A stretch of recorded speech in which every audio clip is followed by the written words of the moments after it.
आज बजट पेश करने वाली हैं। हमारी नजर लगातार इस पर बनी है क्या कुछ होगा आज बजट में। वर्ष 2021-22 का आम बजट पेश करेंगी वित्त मंत्री निर्मला सीतारमण। इस साल पहली बार बजट पेपरलेस होने वाला है।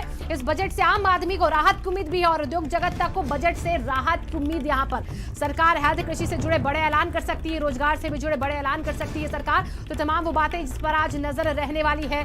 और आज बजट जो है वो 11 बजे पेश किया जाएगा संसद भवन में। उससे पहले यहाँ पर वित्त मंत्री निर्मला सीतारमण कैबिनेट की मीटिंग में मौजूद होंगी। प्रधानमंत्री के नेतृत्व में कैबिनेट मीटिंग होगी जिसमें आज के इस बजट को अनुमति दी जाएगी प्रधानमंत्री की तरफ से। उसके बाद इस बजट भाषण को शुरू करेंगी वित्त मंत्री निर्मला सीतारमण। हालांकि तस्वीरें देखिए आपको लगातार हम दिखा रहे हैं। अनुराग ठाकुर पहुंचे थे जब वित्त मंत्रालय, वो तस्वीर भी हमने आपको दिखाई। निर्मला सीतारमण भी वित्त मंत्रालय आज पहुंच रही हैं। बजट इस दशक का सबसे अलग होने वाला है क्योंकि आज का जो बजट है उसमें सबकी नजर इसलिए भी है क्योंकि इस बार ये देखा जाएगा कि सरकार खुलकर खर्च करने वाली है या फिर इस बार 2020 की तरह एक बार फिर से सरकार के हाथ जो है वो बंधे रहने वाले हैं इस बजट में। तो सरकार का आज बजट लोगों की उम्मीदों भरा होगा या फिर अर्थव्यवस्था को पटरी पर लाने के लिए सरकार बिना सोचे समझे खर्च करने के लिए तैयार दिखेगी। तो मोदी सरकार का ये नवा आम बजट होगा। बजट से देश के सभी लोगों को काफी उम्मीदें हैं। बजट में कई महत्वपूर्ण ऐलान हो सकते हैं। बजट में यूपी को मिल सकती है कई सौगातें। आज देश का आम बजट पेश होगा। इस दशक का पहला आम बजट जो आज पेश किया जा रहा है, बजट इस दशक का पहला होगा। वित्त मंत्री निर्मला सीतारमण पेश करेंगे आज का बजट। सरकार का बही खाता देश के सामने रखेंगी वित्त मंत्री।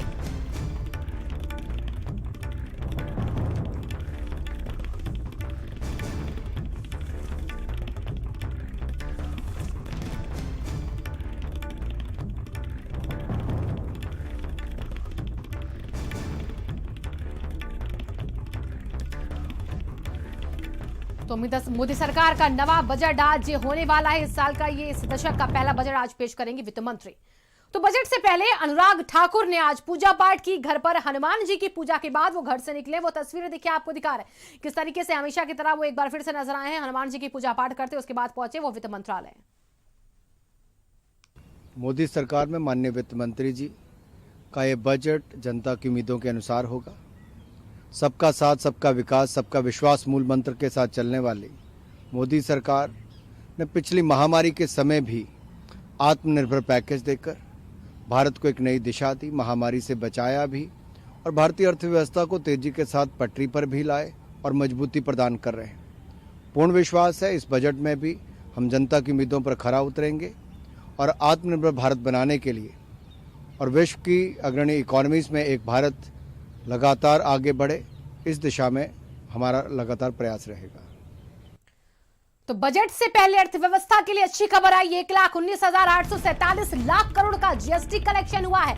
जनवरी में 2021 में कल शाम 6 बजे तक का ये कलेक्शन है और 1,19,847 लाख करोड़ का ये जीएसटी कलेक्शन जो है ये अच्छी राहत की खबर है। अर्थव्यवस्था के मद्देनजर पिछले साल इसी महीने की तुलना में 8% अधिक राजस्व है आज ये। यानी कि पिछले साल अगर यही महीना देखे जनवरी का यही महीना तो उस वक्त का जो जीएसटी कलेक्शन था उससे 8% अधिक ये कल का जीएसटी कलेक्शन रहा है और राहत की खबर है। अर्थव्यवस्था के मद्देनजर अगर देखा जाए तो 2021 में शाम 6 बजे तक का ये जीएसटी कलेक्शन 1,19,000 से ज्यादा का।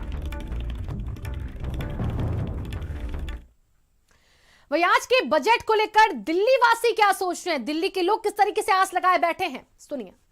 मेन है कि जो आम नागरिक है, जो कॉमन सिटीजन्स हैं, उनके फेवर में होना चाहिए और खासकर से पब्लिक हेल्थ और एजुकेशन इनको ध्यान में रखना चाहिए। जो इकोनॉमिक स्लैब अभी इनकम टैक्स से रखा गया है उसको जो कॉमन जो छोटे इंटरप्रेन्योरशिप हैं उनको ध्यान में रखते हुए उसको किया जाए कि देश को अभी रोजगार की ज़रूरत है, बिजनेस की ज़रूरत है और टैक्स को बढ़ाने के बाद भी उम्मीद रख रहे हैं कि रोजगार यहाँ पे बढ़ेगा। गरीब आदमी इतना परेशान है आज की डेट में, रोजगार खत्म हो गए, सैलरीज डिक्रीज हो गई, लोगों की सेल है नहीं मार्केट में, फिर कहीं ना कहीं से सफर तो हमारे बच्चे ही कर रहे हैं ना।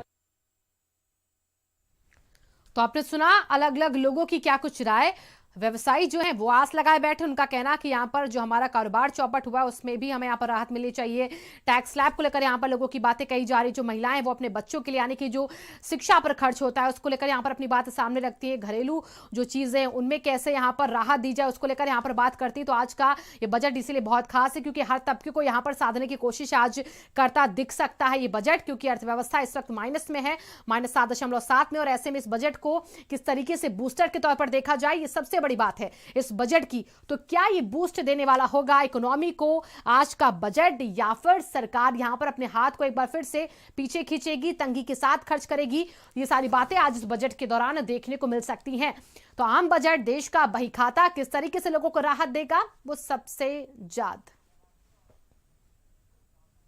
हमारे साथ अलग अलग जगह से सहयोगी जुड़ चुके हैं। सबसे पहले चलेंगे हम मेरठ, नरेंद्र वहां से हमारे साथ जुड़े हैं। नरेंद्र,